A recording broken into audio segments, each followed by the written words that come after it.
لو قلت لك إن سبب مشاكلك المالية مش في الشغل اللي بتعمله ولا في الظروف اللي حواليك، هتصدقني؟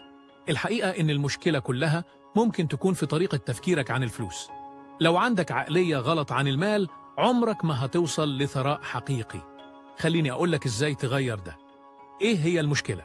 كتير مننا اتربى على أفكار غلط عن الفلوس، زي مثلا الفلوس مصدر الشر، أو إن الغنى مستحيل من غير ما تكون محظوظ، أو إنك لازم تشتغل 24 ساعة في اليوم عشان تكون غني. كل دي معتقدات بتعيقك. الأفكار السلبية وتأثيرها على حياتنا. لما يكون عندك اعتقاد داخلي إن الفلوس صعبة أو إن الأغنياء ناس جشعين، ده بيأثر على قراراتك بدون ما تحس. هتلاقي نفسك مش بتجرب فرص جديدة، مش بتستثمر في نفسك، وبتنفق فلوسك بطريقة عشوائية. مثال حقيقي، عارف الشخص اللي بيكسب فلوس كتير جدا وفجأة يلاقي نفسه مديون؟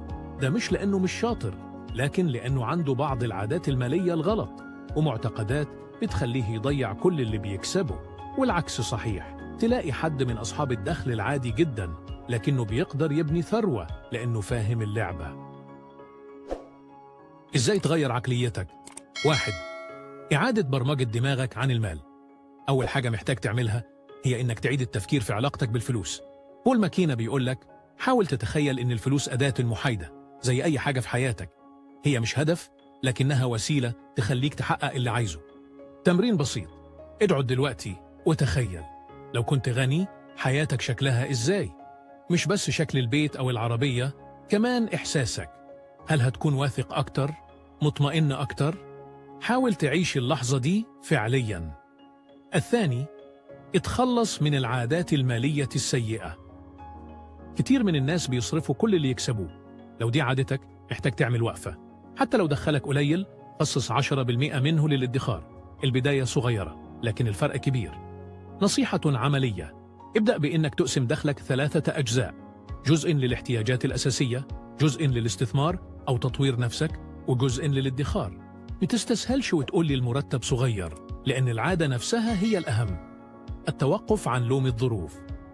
كتير بنلوم الحكومة، الشغل، الظروف، لكن الحقيقة أنت المسؤول الأول عن مستقبلك المالي. لو فضلت تلوم مش هتتحرك. مثال، في ناس بدأوا مشاريع صغيرة بأقل الإمكانيات ونجحوا لأنهم ركزوا على الحلول بدل المشاكل. استغل أي فرصة صغيرة حواليك وابدأ. نصايح عملية لبناء ثروتك. استثمر في نفسك أولاً. أهم استثمار ممكن تعمله هو في تعليمك وتطوير نفسك. خد كورسات، اتعلم حاجة جديدة، دور على فرص تزيد من قيمتك في السوق. ابني مصادر دخل متنوعة. تمتش على مصدر دخل واحد. فكر في مشاريع جانبية أو حتى شغل إضافي بسيط. كل مصدر جديد هيزود فرصك لبناء ثروة. التزم بخطة مالية. تحقيق الثراء مش حاجة مستحيلة. كل اللي محتاج تعمله إنك تبدأ بتغيير عقليتك وتمشي خطوة بخطوة. افتكر، النجاح المالي رحلة، مش حاجة بتحصل في يوم وليلة. لو عجبتك الأفكار دي، شارك الفيديو مع حد محتاج يسمع الكلام ده، وقول لي إيه أول خطوة هتعملها النهاردة